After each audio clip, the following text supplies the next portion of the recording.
Welcome back. Thanks for staying with us. You're watching Business Today. And this afternoon, we want to focus on access to credit and, of course, the state of the economy.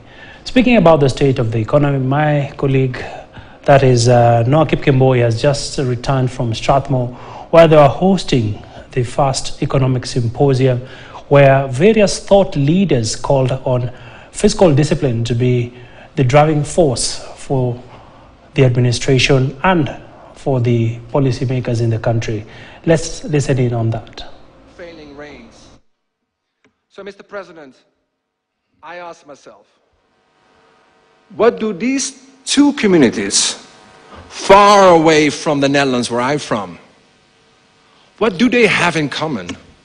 First, of course, is the solution, a willingness to innovate. Feasible, and they are also politically tenable. There's a shock such as the shock today related to the fact that there's a war in Eastern Europe, Russian invasion of Ukraine, right?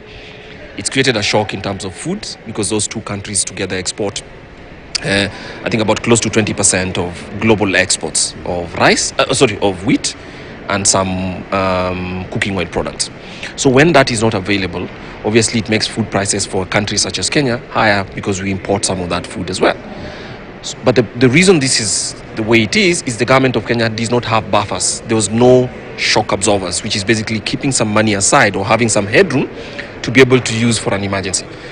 So all the money was spent, huge deficits were kept, debts are being paid as they should be paid, but when an emergency that actually requires for proper borrowing and expanding government spending to take place, it is not available. And that's part of the reason why those shocks go all the way down and Kenyans are feeling at the household level, Kenyans are feeling the cost of living going up. We have been putting money in lots of infrastructure projects, so that public spending, that debt-financed infrastructure investment is what is causing you the debt crisis. And in fact, what is causing you your production crisis, because it's the one which is crowding out the private sector, both from the credit market and also from other resources. Yeah, that you need in the economy, transportation, professional services, all sorts of things. So yes, that is the nature of, that is the thing that we need to unwind.